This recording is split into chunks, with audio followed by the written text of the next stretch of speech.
Mini Royale has recently launched into early access, opening its doors to a wider audience beyond its previous playtest sessions. Only a day after release, the game has garnered mixed reviews on Steam, with roughly only 2/3 of players leaving positive feedback.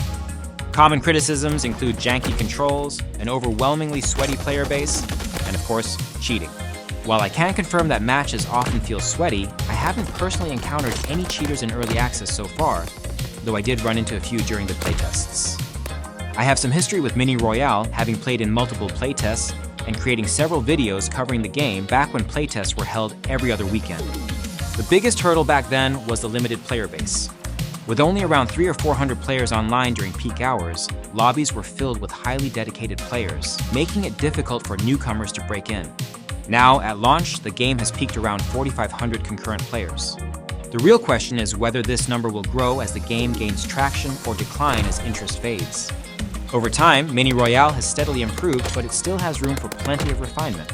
Movement saw significant upgrades during the playtests with the introduction of sliding, wall climbing, and a one-click grapple. Once mastered, these mechanics feel fluid, adding a layer of strategy for both offense and evasion.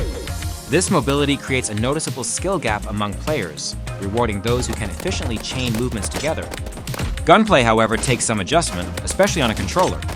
The aiming mechanics feel overly sensitive, making precise shots difficult, particularly when using scopes at long range. I spent considerable time fine-tuning sensitivity settings to find a balance that felt both responsive and controlled. The default settings feel far from optimal, making it unnecessarily difficult to dial them in for smooth gameplay. Beyond aiming, the game's overall controller support feels somewhat neglected.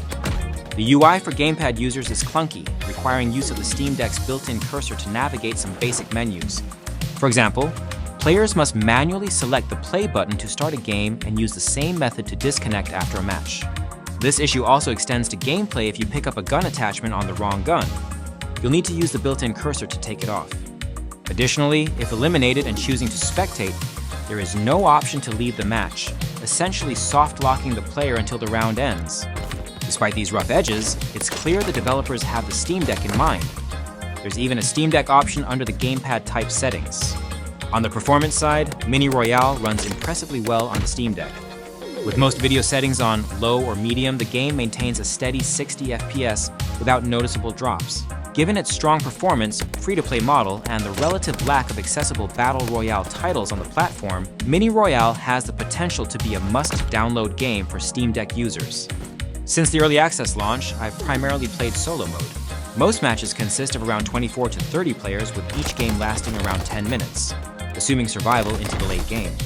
This pacing minimizes downtime and keeps the action fairly consistent, though there are moments of quiet before the final intense fights. Every match I've played has been first-person only, and I have yet to experience a third-person match. Beyond Battle Royale, the game offers additional modes like Color Conquest and Deathmatch.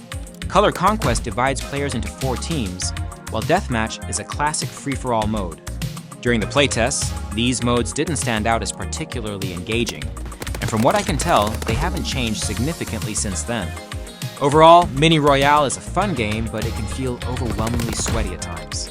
Many experienced players already dominate lobbies, and facing off against PC players with mouse and keyboard input puts Steam Deck users at a disadvantage.